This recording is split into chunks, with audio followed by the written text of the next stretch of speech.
구약의 모든 그 율법의 근본 원리는 등가 교환의 법칙입니다.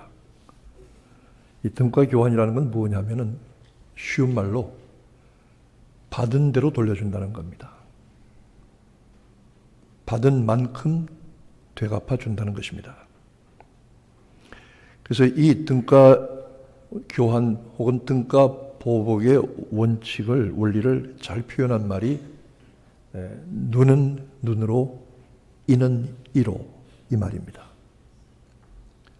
눈을 해한 자에게는 그 눈에 상처를 준 대가로 눈을 상처를 줘서 멀게 하고, 이를 부러뜨린 자에게는 똑같이 이를 부러뜨려서 똑같은 보복을 가한다는 것입니다. 이렇게 하면은 정의가 실현되는 것으로 이해했습니다. 원래 이 등가 보복 혹은 교환의 원리는 재판에서 거짓 증언을 해서 형제를 모함하고 해를 끼치고 무고하는 그런 사람들에게 적용하는 원리이기도 했습니다마는, 이 원칙을 일반적인 형벌의 법칙으로 사람들은 받아들였던 것입니다.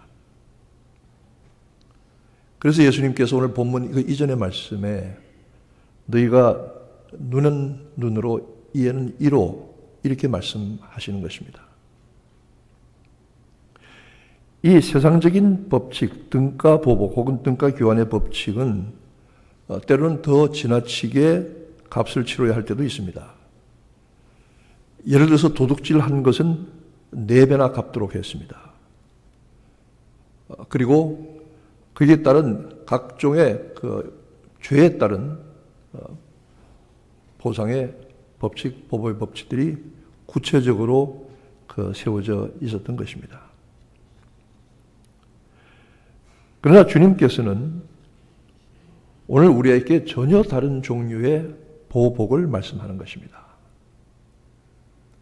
보복이라고 하는 것은 우리가 부정적으로 생각하면 내가 받은 그대로 그 피해와 상처를 되갚아 준다는 뜻이 되지만, 긍정적인 의미로는 갚아서 되돌려 준다는 중간적인 의미도 있다고 생각하면, 우리 주님이 오늘 하시는 이 말씀도 일종의 보복입니다. 갚는 것이죠. 원수를 갚는다든지 원한을 갚는 것이죠. 근데 이것은 전혀 새로운 보복입니다. 전혀 새로운 원리입니다. 산상수훈을 읽어보면 5장부터 7장까지 옛사람이 말한 바 하고 구약에 대해서 말씀하시고, 그러나 너희는 이렇게 말씀하십니다. 이 말씀은 구약이나 옛사람은 이렇게 말하고 있지만 나는 너희들에게 새로운 윤리와 새로운 도덕과 새로운 성경적인 삶의 원리를 말한다 하고 새롭게 말씀하시는 것이죠. 여러분, 가깝고 살가운 이웃을 사랑하고 도와주는 것은 좋은 일이고 쉬운 일입니다. 누가 와서 도와달라고 하면 선뜻 이 호주머니가 열리는 사람도 있어요. 누가 도와달라면 그래 내가 도와주지, 얼마든지 기꺼이 도와주지, 이런 사람이 있어요. 또 도와달라고 그러면 말은 도와줄 것처럼 해놓고 하나도 안 도와주는 사람도 있고요. 또 그리고 전혀 도와주고 싶지 않은 대상도 있을 것입니다. 그래서 어떤 분은 말하기를 미운 사람한테는 내 손톱 발톱 깎은 것도 주기 싫다고. 얼마나 미운지. 가깝고 살가운 사람들에게 도움을 주고 베풀어 주고 나눠주는 것은 쉬운 일이고 재밌고 자연스러운 일입니다. 여러분, 가장 그 대표적인 대상이 자기 자식들입니다. 그래서 그전에는 딸이 결혼해서 친정에 가면 친정 식구들이 그랬습니다. 저 도둑 또 왔다고. 저 도둑 거시기가 또 왔다고. 친정 와가지고 뭐 가져갈 거 없나 다 눈여겨서 점 찍어놨다가 가져간다는 말도 안 하고 그냥 싹 가져가 버려요. 그래서 나중에 가보면 이게 왜 하나도 없지? 이게 다 가져갔구나, 이렇게. 그래도 밉질 않아요. 아무리 어려워도 자식들이 해달라 그러면 그냥 해줍니다. 어떻게든 만들어서 해줍니다. 저는 생전 가져보지도 않은 거 다 해줬습니다. 저는 그 전에 평생 가장 비싸게 신은 운동화가 5,000원짜리 기차표 운동화밖에 없었는데 아들이 사달라고 그럴 때 100불짜리 나이키 신발도 사줘야 했습니다. 저는 월그린 가서 5불짜리 그 시계, 카시오 시계 하나 사서 차고 다녔는데 아들은 100불짜리 시계를 사느라고 요구했습니다. 그래서 제가 50불짜리 사준 적이 있습니다. 저는 생전 사보지도 못한 비싼 컴퓨터를 애들에게 사줘야 했습니다. 학교를 간다는데 사들한테 사줘야지 어떡하겠어요. 그렇게 해서 무엇이든지 요구받는 대로 선뜻선뜻 내주고 싶은 살갑고 사랑스러운 관계도 있습니다. 그런데 이런 관계들은 정말 간이라도 내어주었을, 간이라도 빼줄 것처럼 그렇게 말합니다. 근데 저는 옛날 속담이 간이라도 빼줄 것처럼 그렇게 말하지만 요새는 과학이 발달해서 실제로 간을 빼주고 있습니다. 간이식 수술을 하고 있으니까.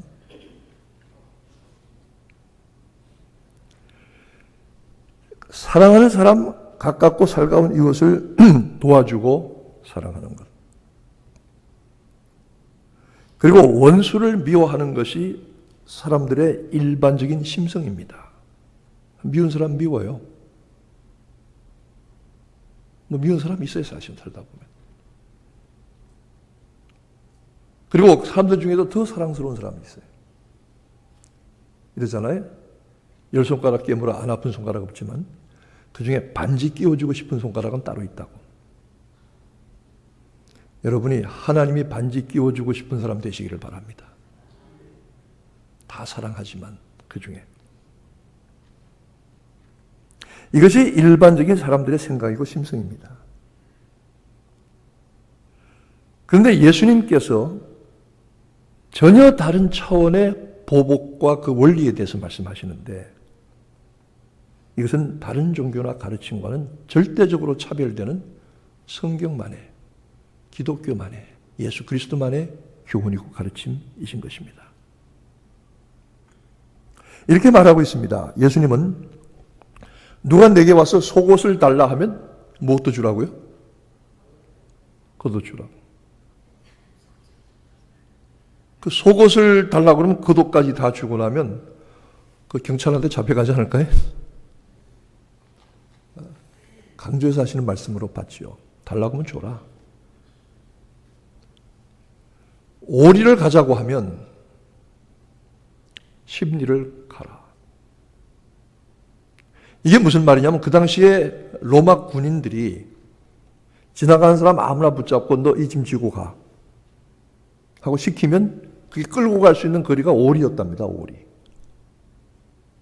오리니까 얼마인가요? 오리만 2km? 1마일이 조금 더 되나요? 그러면 만약 누가 강제로 너를 오리를 데려가자고 하면 십리 2배를 가줘라. 가줘라. 그게 말이 됩니까? 말이 안 되죠. 그러면서 주님께서 또 덧붙여 말씀하시기를 내 이웃을 사랑하고 내 원수를 미워하라 하였다는 것을 너희가 들었으나 나는 너희에게 이르노니.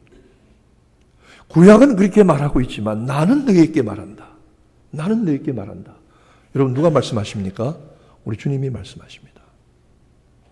그 말씀 들어야 되겠습니까? 귓전으로 흘려야 되겠습니까? 들어서 새겨야 되겠습니다.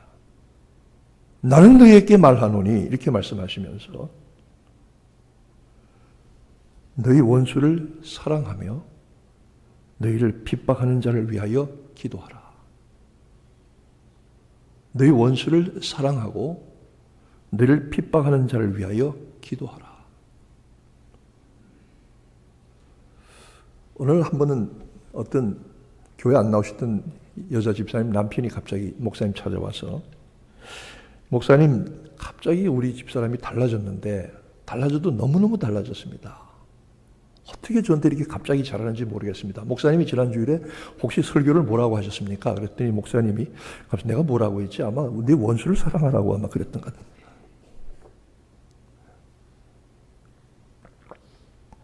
부부간에 평생 원수라고 하는데 내 이웃을 사랑하고 내 원수를 미워하라 했던 것을 들었지만 너희는 원수를 사랑하며 너희를 핍박하는 자를 위하여 기도하라. 왜 그렇게 말씀하시느냐 하면 이렇게 함으로써 너희는 하늘에 계신 아버지의 아들이 될 것이다. 너희는 하늘에 계신 아버지의 자녀들이 될 것이다. 하늘에 계신 아버지의 자녀가 되었다는 표지가 무엇이냐? 너희가 하나님의 자녀들이냐? 너희가 하나님의 아들이고 하나님의 딸이냐? 그럼 하나님의 아들과 딸 된 표지를 좀 보자. 너희가 하나님의 아들과 딸 된 것을 무엇으로 증명하겠느냐? 할 때에 내 원수를 사랑하고 너를 핍박하는 자를 위하여서 기도하는 것으로 하나님의 자녀된 표지를 삼아라.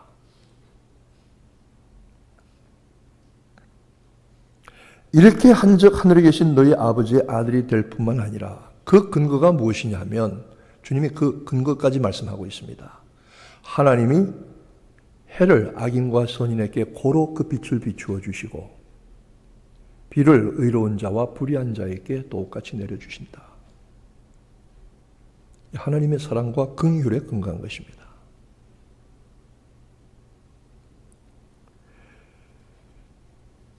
미워할 대상을 끝까지 미워하고 받은 그대로 대갚아주는 등가 원칙의 정의를 우리가 실현하면은 일시적으로 우리의 속마음은 시원할 수가 있습니다. 아주 속이 시원하다고. 저 미운 놈이 저렇게 벌을 받는 거 보니까 속이 시원하다. 근데 정말 그렇습니까? 처음에는 그런 생각이 들지 모르지만 점점 갈수록 마음속에 허탈하고 허망한 생각이 듭니다. 처음에는 굉장히 속이 시원했는데 여러분, 한국 사람들이 제일 미워하는 민족이 하나 있습니다. 일본 사람들이 왜 이렇게 미워하는지 몰라요.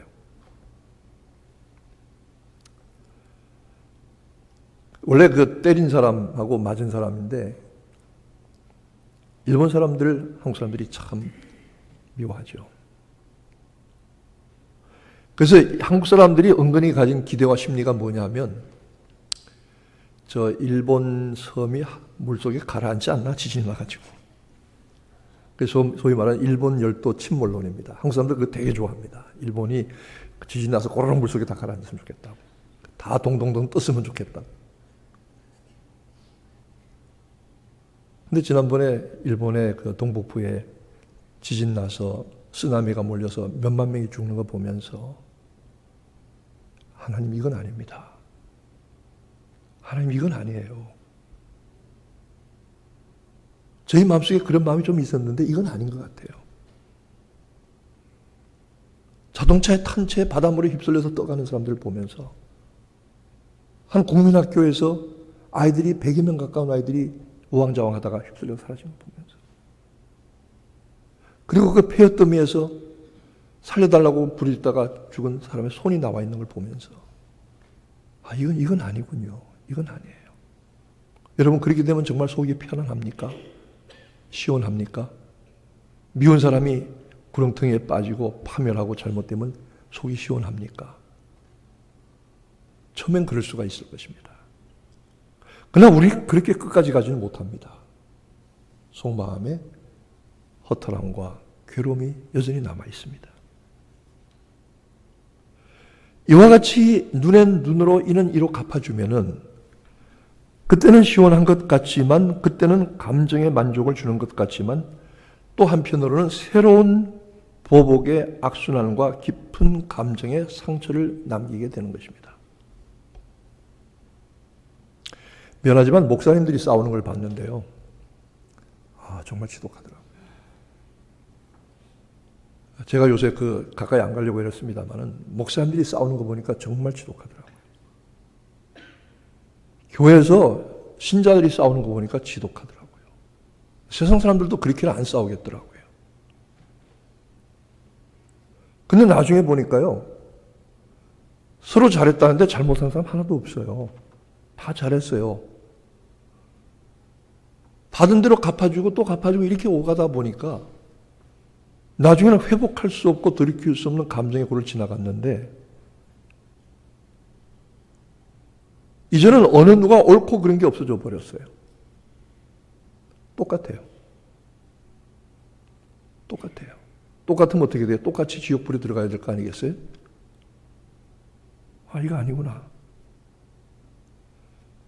받은 대로 갚아주면 그때는 정의가 실현되는 것 같고 만족하는 것 같지만 끊임없는 보복과 그리고 감정의 악순환이 이루어지는 것이구나.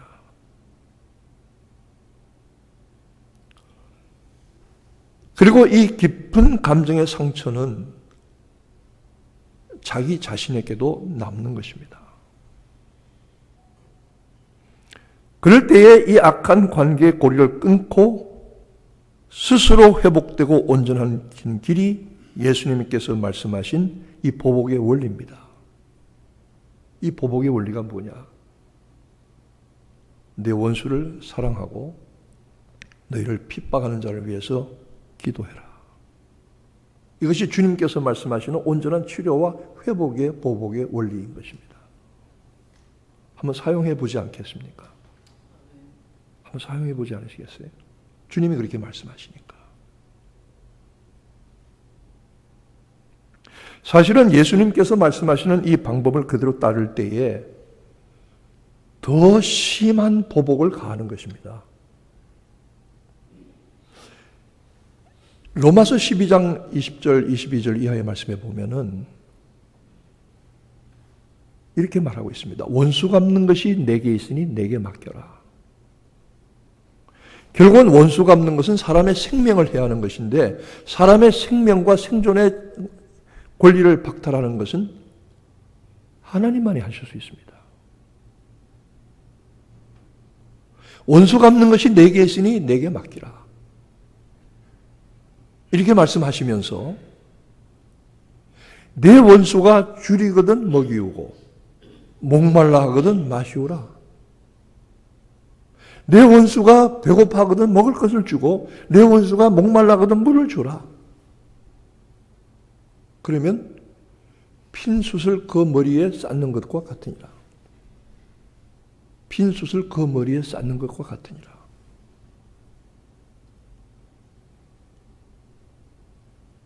여러분 가끔 갈비 드시러 가실 때 숯불을 피워가지고 거기다 석쇠로 고기를 굽잖아요. 그 고기를 다 치우고 그 풍로를 들어가지고 거기 타오르는 숯불을 머리에 갖다 쏟아부으면 빠마가 잘 빠지겠죠?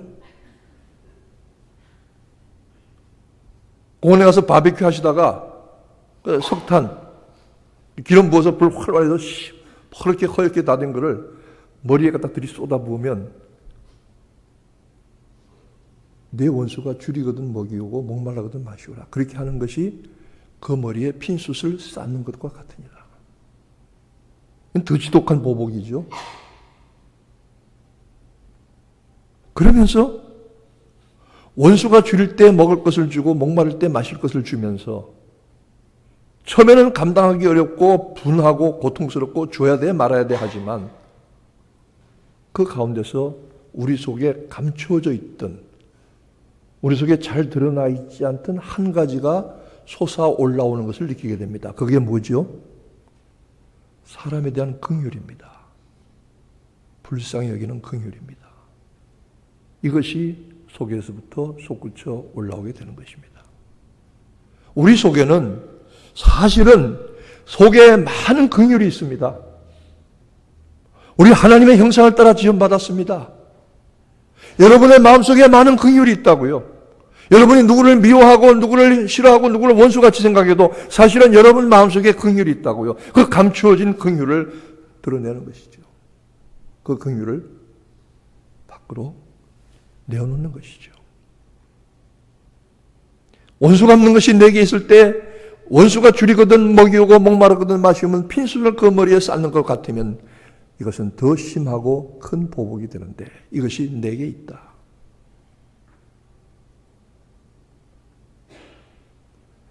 진정한 기쁨은 원수가 상처 입고 비틀거리면서 파멸하는 것보다 바로 서서 온전하게 되고 그가 회복되는 것을 보는 것을 그리고 내게도 회복이 찾아오고 감춰졌던 긍휼이 회복되는 것을 보는 것이 더 큰 온전함이고 더 큰 축복이고 더 큰 보복입니다. 주님이 이 말씀을 하시는 것입니다.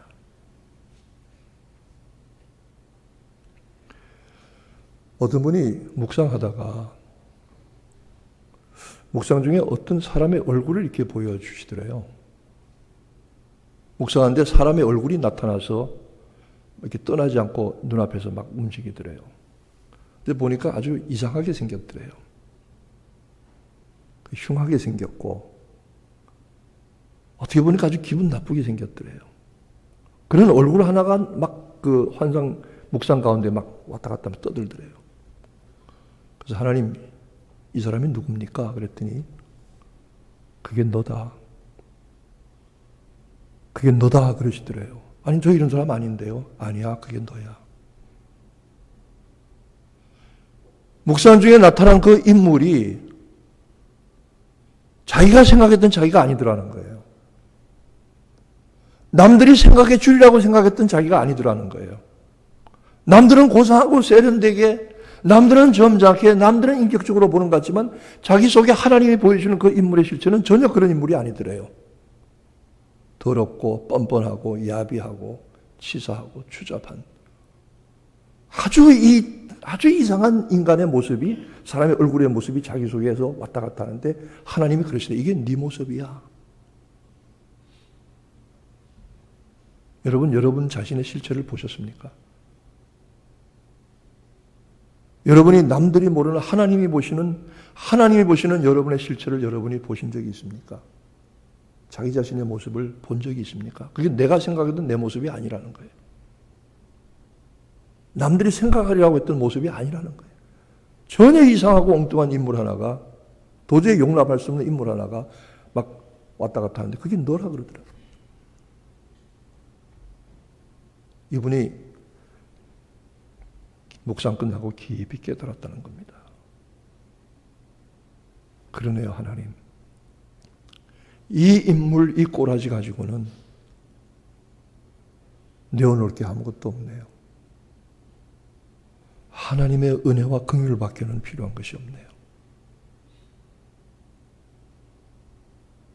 그리고 하나님의 은혜와 긍휼을 구했다는 겁니다. 그리고 생각하니까 뭐 다른 사람을 용서하고 뭐 그러지 말라고. 네가 먼저 용서받아야 되겠다고. 그 꼴에 무엇을 용서하고 말고가 됐냐고.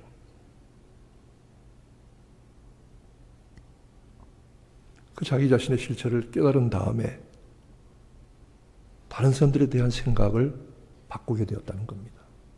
그리고 자기가 얼마나 교만했는지, 자기가 얼마나 자기 의에 사로잡혀 있었는지 깨닫게 되었다는 것입니다. 내 원수를 사랑하고 핍박하는 자를 위해서 기도해라. 여러분, 이거 쉬운 일이 아닙니다. 이거 쉽습니까? 안 쉽습니다. 감정적으로 절대로 쉽지 않습니다. 성도들이 가끔 제게, 목사님, 제가 급한 기도의 제목이 있으니까 저 좀 기도해 주세요. 저 위해서 기도해 주세요. 그럴 때 저는 일반적으로 이렇게 대답하고 싶습니다. 당신 사지가 멀쩡하고 목소리가 큰데 왜 내가 대신 기도하느냐고. 자기 기도 자기가 해야지. 남의 기도 믿지 말라고. 그렇게 말하고 싶은데 할 수 없잖아요. 중요한 기도의 제목이 있으면 제가 그 기도의 제목을 가지고 와서 이렇게 대답합니다. 새벽 기도 제목 1번으로 삼겠습니다. 여러분들의 기도를 제가 그렇게 받았습니다. 새벽 기도 1번 기도를 제가 삼겠습니다. 저 다른 도시에 있는 어떤 네 분이 자기 아들이 뉴욕의 어떤 좋은 학교에 대학원에 진학을 하는데 세상에 40명을 뽑는데 2,600명이 왔대요. 이게 뉴욕에. 그래서 그 시험을 보러 왔는데 시험을 잘 봤다고 생각하는데 대기자 명단에 올라가 있더래요. 그래서 저한테 멀리서 장거리 전화가 왔어요. 목사님, 우리 아들 위해서 기도해 주세요. 자기 목사님한테 기도하라 그러지 왜 남한테 나까지 그냥. 그래도 목사님 옛날부터 우리 집안을 아시잖아요. 기도해 주세요. 그래서 제가 그 한 주간 동안 새벽기도 1번으로 삼았습니다. 새벽기도 엎드릴 때마다 기도했습니다. 1번은 항상 바뀝니다. 그리고 잊어버렸어요. 한 두 주쯤 있다 연락이 왔어요. 목사님, 우리 아들이 합격했어요, 합격. 40명 뽑는데 2,600명이 온 그 학교에 합격을 했어요.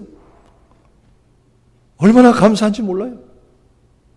그리고 그 내외가 지난 주간에 차를 몰고 붕 와가지고 저희한테 와서 갈비를 사고 왔습니다. 여러분도 혹시 급하고 중요한 기도의 제목이 있으면 제가 1번으로 삼을 수 있습니다. 해드려야죠. 해야죠. 그런데 내 원수를 사랑하고 너를 핍박하는 자를 위해서 기도하는 거 안 되면 여러분 그걸 무조건 1번 기도의 제목으로 삼으세요. 무조건 엎드려서 그렇게 기도하세요. 이거 쉬운 거 아닙니다. 할 수 없는 일입니다. 하지 못하고 어려운 일이니까 주님이 명령하십니다. 너 그렇게 해! 하고 명령하십니다. 엎드려서 하나님, 암흑의 권사, 암흑의 집사, 그 화상, 그 할망구 저런 건 데려가지도 않아. 하나님 1번 제목입니다. 축복해 주세요. 제가 축복합니다. 제가 사랑합니다. 하나님 사랑합니다. 제가 축복합니다. 이것도 버릇되면 돼요. 어느새 이게 풀리고 내 속에 감추어져 있고 가려져 있던 긍휼이 샘물처럼 솟아나오는 것을 경험하게 됩니다.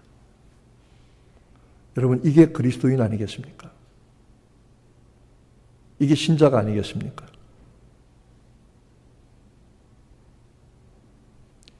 어떤 사람이 묵상 중에 자기의 실체를 보았다는 것처럼 자기의 진정한 영적 실체를 깨닫고 나니까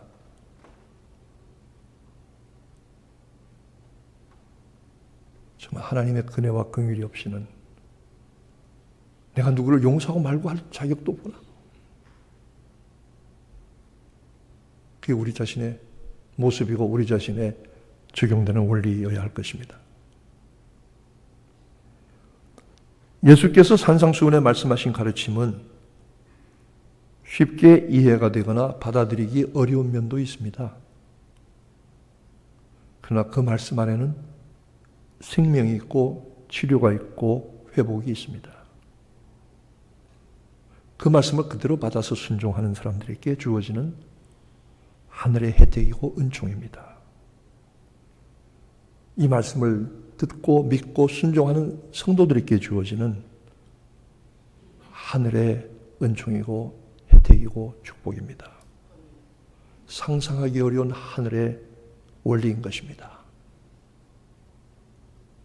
원수를 사랑하고 너를 핍박하는 자를 위해서 기도하는, 그래서 내가 회복이 되고 그 원수와 미워하는 자가 회복이 되는 그런 놀라운 일들, 좋은 일들이 우리의 삶 주변에, 나의 주변에 많이 있었으면 좋겠습니다.